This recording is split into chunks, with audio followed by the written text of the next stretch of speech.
Alright, in this video I'm going to go over Introduction to Thermodynamics. If you haven't already, pause this, go get your engineering notebook so that you can take notes. On the worksheet I don't have the equations on them, so you're going to end up having to go back to the PowerPoint to get those equations. So it'd probably be easier just to take your engineering notebook and write those equations down, take a few notes. Alright, so pause this and go get it if you don't already have it. All right, so thermodynamics, the study of the effects of work, heat, flow, and energy on a system. All right, so whenever we're talking about a system, right here, I don't know where they get the picture here, but we're going to look at just each system independently. Because yes, energy flows from one place to another so quickly and easily. We have to narrow it down. And we narrow that area down and call it a system. Okay, so the movement of thermal energies, we're going to talk about engineers use thermodynamics in systems ranging from nuclear power plants to electrical components. There's a wide variety whenever we're talking about thermodynamics. Okay, so let's talk about the difference between thermal energy and temperature. Whenever we think of energy, we always think of temperature going up and down. We talk about temperature, but a lot of times whenever you're talking just in everyday, you talk about temperature and heat as being the same, but it's not. Thermal energy or heat is the total kinetic and potential energy that is added or removed from the molecules from one object to another due to temperature differences. Right, where temperature is the average kinetic energy of particles in an object, not the total amount of kinetic energy particles. So if we look here, temperature 1 and temperature 2, right, obviously temperature 2 is lower, temperature 1 is higher. So it's going to travel, I guess the material is going to travel towards the lower temperature, the lower kinetic energy. So greater kinetic energy is going to travel to lower kinetic energy. And that transfer is going to be heat. All right, so a way to think about this, though, is say I have a piece of wood burning. All right, it's going to be one temperature. But now say I have a bonfire. Right, whenever someone's house, piece of wood burning over here, huge bonfire over on the other side. The bonfire is going to have more heat. It's going to have more thermal energy. But the temperature of those two are going to be pretty comparable, even though it doesn't feel like it because you have so much heat from the bonfire. So the larger the amount, the larger the heat would be. So say if I had a 100-gram mass is at the same temperature as a 200-gram mass, well, the average kinetic energy of the particles in both masses is going to be the same. However, the total amount of kinetic energy in the 200-gram mass is going to be twice the amount of a 100-gram mass. Okay, so just so you understand the difference between those two. Well, whenever we are measuring and doing these calculations, the units for heat you're going to see is going to be joules, which is defined as a unit of work or energy equal to the work done by a force of 1 Newton acting through a distance of 1 meter. A calorie, which is the amount of heat necessary to raise the temperature of 1 gram of water by 1 degree Celsius. A kilocalorie, which is defined as the amount of heat necessary to raise the temperature of 1 kilogram of water 1 degree Celsius. Notice here, it's just like moving the decimal. All right, we have 1 kilogram instead of 1 gram. BTU is the British thermal unit, the amount of heat necessary to raise the temperature of 1 pound of water by 1 degrees Fahrenheit. As you can tell, this would be the one we would use here in America or that engineers are probably going to be using. The conversion factors you need to know is 4.186 joules is equal to 1 calorie, which means that 4.186 kilojoules would be equal to 1 kilocalorie. And then 1 BTU is equal to 0.252 kilocalories or 1,055 joules. So you're going to want to write those conversion factors down. Okay, temperature scale. You're going to record your data either in Celsius, Fahrenheit, Kelvin, or Rankine. And before this PowerPoint, you may not have heard of Rankine. It's not as popular.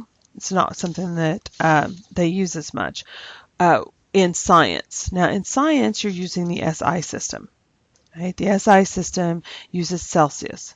So because of that, it uses Kelvin, because Kelvin used a Celsius thermometer, right, or Celsius scale to measure his absolute zero. Now, Rankine used a Fahrenheit scale, Fahrenheit thermometer, to measure his absolute scale. So that's why Rankine is not as popular, because he basically chose the Fahrenheit, which wasn't chosen by the rest of the countries other than America. So matter is made up of molecules in motion, which is kinetic energy. An increase in temperature increases the motion. A decrease in temperature decreases the motion. All right, so absolute zero occurs when all kinetic energy is removed from an object. All right, so which is a negative 273 degrees Celsius. Okay, so Kelvin is the only one, though, that does not have a degree symbol. It is based on an absolute scale, so it is not based on a value like Celsius is based on boiling point and freezing points of water. Well, in 1968, they voted with the Kelvin scale. All right, the CGPM renamed the unit increment of thermodynamic temperature Kelvin, degree Kelvin, to just Kelvin with a K. All right, Rankine was never renamed, so it's still degree Rankine. Even though Rankine is on an absolute scale and should be just Rankine, it's still degree Rankine because it was never went in and voted on, since it's not as popular. All right, so the only one that you use without the degree is just Kelvin. All right, it's also explained in the fact that an absolute scale, you can double the value, just like you can say 2 meters doubled is 4 meters. All right, Kelvin, 2 Kelvin doubled is 4 Kelvin. But if you calculate that out into Celsius or Fahrenheit, because it's not an absolute scale, 2 degrees Celsius doubled really isn't 4 degrees Celsius. If you switch it to the absolute scale, you're talking about the actual kinetic energy. If you have time, do those calculations and you'll see what I'm talking about. And that's why they're considered degree. And that's why Kelvin and Rankine are the ones you're going to be using whenever you're doing like gas laws, anytime you're doing calculations. Unless you're doing a change in temperature, you're going to have to convert them to the absolute scale. But all of these equations we use today in this PowerPoint and in the worksheet are all change in temperature, so you can go ahead and leave them in those Celsius. All right, so here are the conversions from each scale. All right, so Fahrenheit, if you've got Celsius and you're wanting Fahrenheit. If you have Fahrenheit and you want Celsius. If you have Celsius and you want Kelvin, or Fahrenheit to Rankine. And obviously, if you have degrees Celsius and you're trying to get to Rankine, you may have to use a couple of equations to get there. All right, so take a moment to go ahead and jot those down in your notes. All right, so then we've got thermodynamic equilibrium. Right, so thermal equilibrium is obtained when touching objects within a system reach the same temperature. Right, so when thermal equilibrium is reached, the system loses its ability to do work. All right, so the zeroth law of thermodynamics. If two systems are separately found to be in thermal equilibrium with a third system, the first two systems are in thermal equilibrium with each other. Now, to me, that doesn't really explain it very well. So the next slide, I think, explains a little bit better. But here it's saying that if 1 and 2 are equal and 2 and 3 are equal, then 1 and 3 must be equal. That's what the zeroth law of thermodynamics is saying. All right, so in the next picture here, the zeroth law states that if two systems are in the same time in thermal equilibrium with a third system, they are in thermal equilibrium with each other. So if A is equal to B and B is equal to C, or in equilibrium, therefore A and C are in thermal equilibrium. If they were brought into contact there would be no net heat transfer. All right, so then we go from the 0th law to the first law of thermodynamics. Law of energy conservation applied to a thermal system. Thermal energy can change form and location, but it cannot be created or destroyed. All right, so I'm sure you've heard this one before, that energy cannot be created nor destroyed. All right. Thermal energy can be increased within a system by adding thermal energy or heat, or by performing work in a system. All right, so heat, energy can be transferred. It just can't be created or destroyed. All right. So then we've got the second law of thermodynamics. Thermal energy flows from hot to cold. All right, like in the picture here, ice is going to melt. It is natural. All right, we've got more kinetic energy with the hotter one. We have less kinetic energy in the cold one. Then the hot one has more kinetic energy. It's going to be moving more than the cold one. It's going to naturally start moving its way over to the colder substance, and it's going to heat up that colder substance. All right, so here it also says that whenever you touch a frozen pizza with your hand, thermal energy flows in what direction? Well, it goes from the hand to the pizza because your hand is warmer than that frozen pizza. But when you touch a cooked pizza with your hand, thermal energy flows in the other direction. Right? The pizza's hot, your hand's cold. Okay, it's always going to go from a higher kinetic energy to lower kinetic energy. Just because that kinetic energy it's moving, it's going to push its way in. Okay, also known as entropy. All right, so a lot of times you'll hear entropy going from order to disorder. The higher the number, the higher the entropy.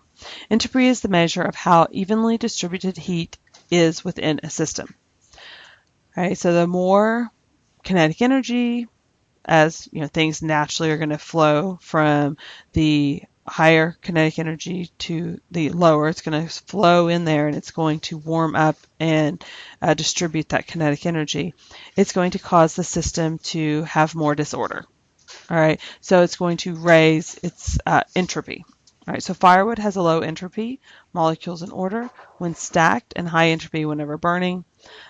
Also, you may think about entropy as your room is nice and clean and it looks good and it just kind of naturally flows to disorder. All right, it goes from order to disorder and you don't even know how it happened. All right, well, second law over here basically states that thermal energy is going to flow from hot to cold, which is going to cause that entropy to naturally go to a disorder.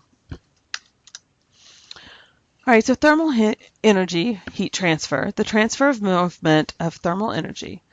Most common types of the transfer is convection, conduction, radiation. All right, so we're going to go into those three in detail. All right, it's 100% efficient, and it is 100% efficiency is unattainable. All right, you're going to lose energy here or there. All processes are going to be irreversible. All right, so convection. The first one, the transfer of thermal energy by movement of fluid, liquid, or gas. So when fluid is heated, it expands and becomes less dense and it rises. Okay, so the boiler heating system circulates heat throughout a home without pumps through the use of convection. So it's just heating air. It's going to be a flow of either gas or liquid heating, and it's kind of like a chain reaction. The kinetic energy is going to continually move. Again, second law of thermodynamics, it's going to naturally move from higher kinetic energy to lower so that it will eventually get to that equilibrium in the room. All right, now conduction is the transfer of thermal energy within an object or between objects from molecule to molecule, meaning these items need to be touching. All right, a metal spoon placed in a hot cup of soup will feel warm to your hand. The heat from the soup is conducted through the spoon. So like I said, this is whenever they're touching. So if I was to go back to the one before, if I touched the radiator's heat to my hand would be conduction, where the convection is whenever it is moving the kinetic energy like a chain reaction. Okay. All right, so thermal energy transfer equations. This is the one you'll use the most. So it's Q equals mc delta T. So Q being the energy transfer. In this case, it would be in joules. And the reason why I say in this case it would be joules is because I'm using the specific heat capacity unit as joules per kilogram degrees Celsius. So what you need to do whenever you're getting ready to do this equation is first look at your specific heat capacity unit. In this case, it is joules per kilogram degrees Celsius.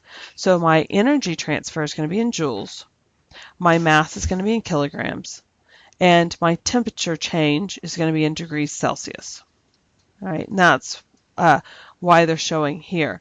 Now, if I'm using maybe the US system, all right, like here, if say I'm going to use the calories per gram degrees Celsius column, well then my Q would be in calories, my mass would be in grams, and my change in temperature, again, still showing in degrees Celsius.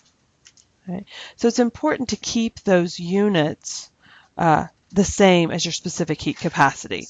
And all of the equations you're getting ready to look at are the same way. Look at that constant that has all of the units in it, and then match the rest to it. Okay, so here's an example, calculating energy transfer. All right, so calculate the energy transferred from a block of aluminum at 80 degrees Celsius is placed in 1 liter, which is 1 kilogram of water, right? Because 1 liter of water has a mass of 1 kilogram if it's pure water at 25 degrees Celsius. If the final temperature becomes 30 degrees Celsius. All right, so this is what we know. We know that the mass of the water is 1 kilogram. We know the specific heat of water is 4,184 joules per kilogram degrees Celsius. All right, notice kilogram, kilogram. We've got the right unit. Change in temperature, I know will have to be in degrees Celsius. Okay, so it's final minus initial. It's going to be 5 degrees Celsius for my change. My specific heat of aluminum, I could have found on the table from the one before, but it's 900 joules per kilogram degrees Celsius. And then my change in temperature of that aluminum is 50 degrees Celsius. These are the things I know. All right, so the unknown, what I'm supposed to find is the energy transferred. I can also find the mass of the aluminum block if I want, but it did ask for the energy transfer. All right, so now I'm going to select the equations to solve my unknown value. And the only one you've learned so far. All right, so we know that the amount of energy that aluminum lost is the amount of energy that the water gained. Well, I have everything I need for water. I don't for the metal, the aluminum. So I'm just going to use it as how much energy did the water gain? And then I know how much energy the aluminum lost. Okay, so I'm going to solve for water. Plug in all of my values, and I know it's 21,000 joules gained for water, which means then I lost 21,000 joules from the aluminum. So now if I wanted to actually solve for that mass of the aluminum, I could plug it into this equation with the aluminum, knowing that it was 21,000 joules, or the exact was 20,920 joules. My mass would be X. My specific heat was 900. And my change in temperature, can't remember exactly what that was 50. Okay, and I've got the right units because it's joules, kilogram, degrees Celsius. And so after working that problem, it would be 460 grams or 0.46 kilograms. All right, so here's some other equations that you might use, and you're just going to plug and chug the same way that we just did. All right, so P would be the rate of energy transfer. That would be in watts.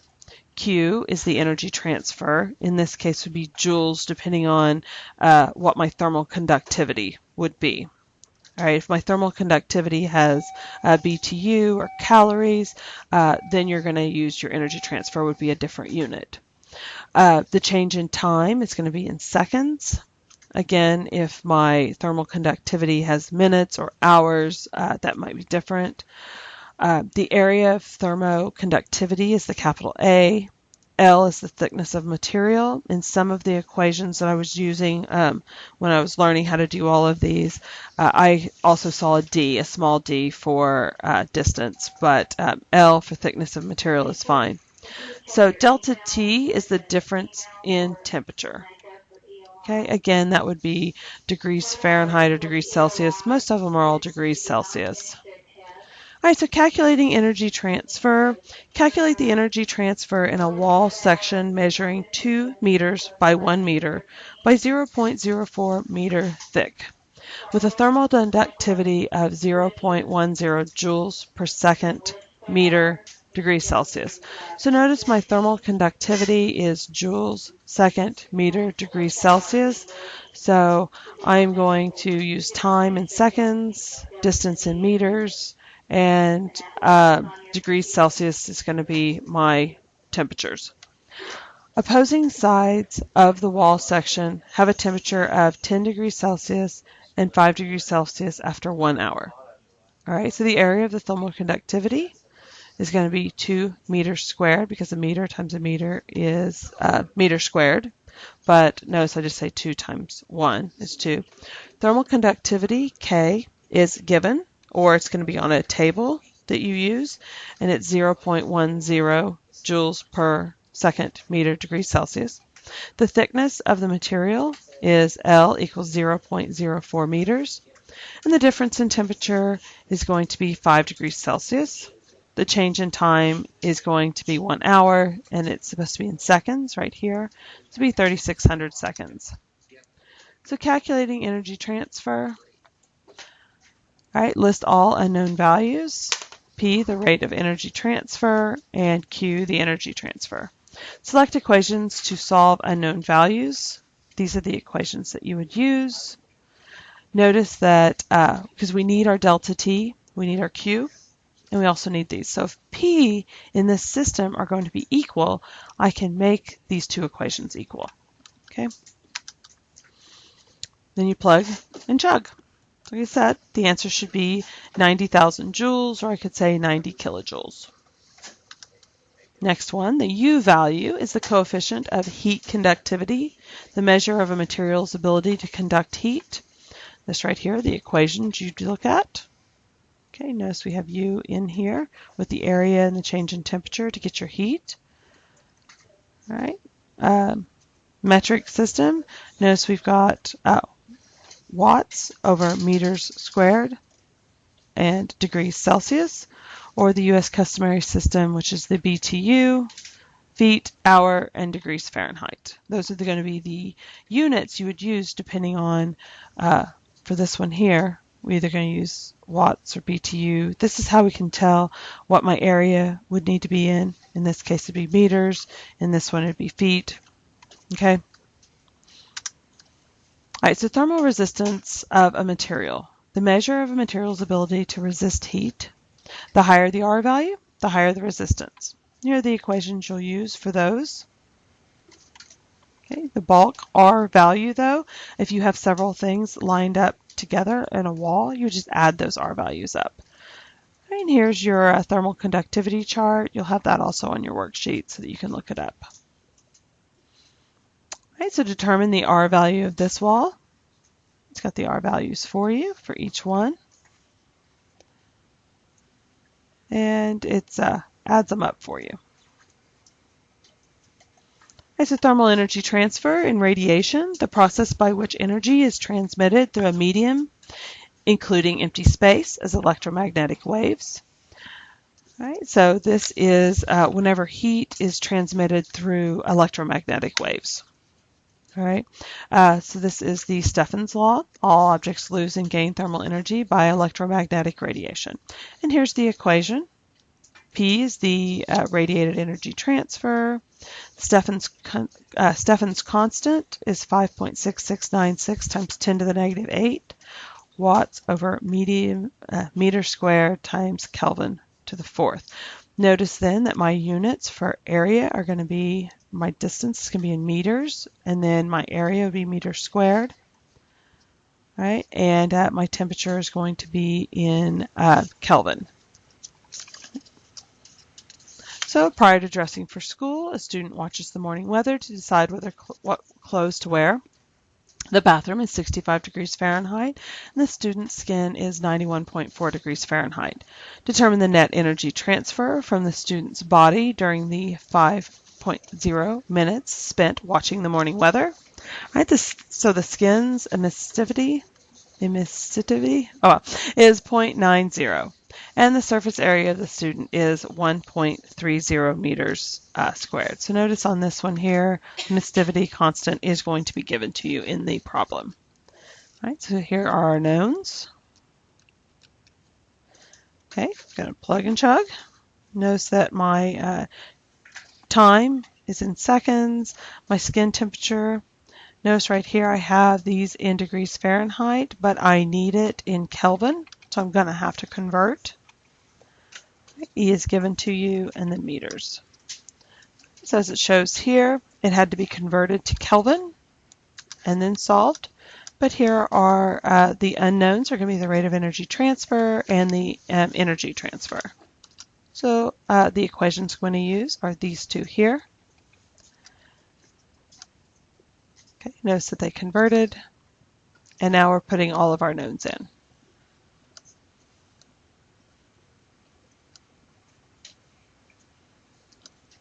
Okay, so 93,500 joules of energy are transferred from the student's body during the 15 minutes spent watching the morning weather. So here's some applications of thermal energy. Examples of some solar energy and geothermal energy. It's energy generated from the thermal energy stored beneath the Earth's surface, also referred to the heat that is collected from the atmosphere, for instance, near the oceans. Okay. All right, I've got a worksheet for you. The answers are on the worksheet, so you need to show your work. Make sure that you pick out the equations and make sure you're getting the same answer. Show your work on everything to get any credit.